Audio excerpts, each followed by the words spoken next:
Welcome to ArtMin. This is Make an Easy Scarf.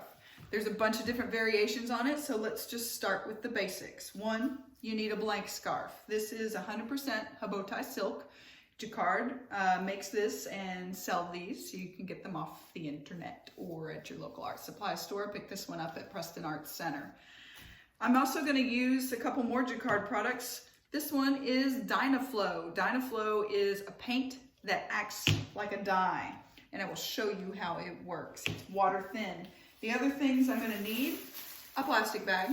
Most people keep them, but you have one. And you'll need some place to put your scarf for it to dry. So I went ahead and set up a dry rack. You could always just leave it out on a table, however you want to do it. So to start with, I have my dried pre-washed scarf. I'm going to just kind of lightly fold it back and forth so it's not all in one area, just kind of wadding it up really. And I'm going to put it into my bag, and I'm going to kind of leave the bag open so I can see what's going on.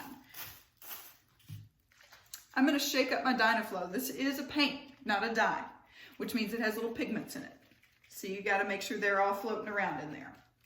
You can get Dynaflow in a few different ways. You can get it in an exciter pack where you get a bunch of these little bitty bottles. You can buy them individually in this size, or if you really go for it, you can get the bigger size. So I'm going to use a little bit of this one here from an exciter pack. If you're using this, you're probably going to use the entire thing. I'm just going to squirt it around. And then I'm going to take my other color. Oop, this one doesn't have the top taken off yet.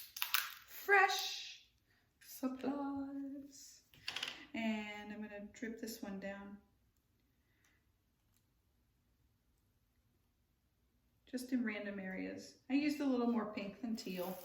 Just kind of depends on what color you want. After you do that, you're going to kind of just bunch it around. You're going to roll it around in your hands. I put gloves on.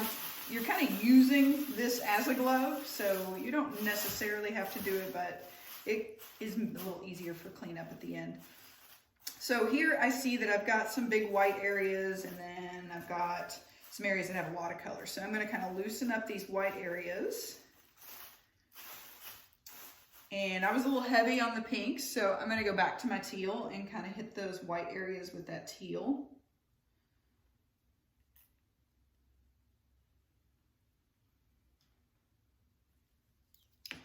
And I'm going to do another little bunch up. Just squishing it in my hands, rolling it back and forth. Super easy. Now, this is a dry run. I put this in dry, so I expect to have some white areas in it.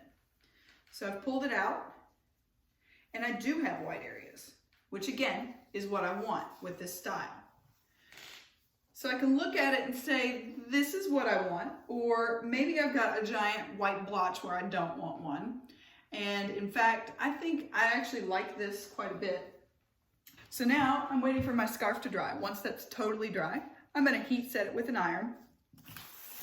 That's the hottest setting, according to the fabric, no steam. So as soon as I get that heat set, I'm going to do a little rinsey wash just to make sure that it's all nice and soft, and you guys will see the end product. I hope you get a chance to make your own scarf. Thanks a bunch for joining. ArtMin.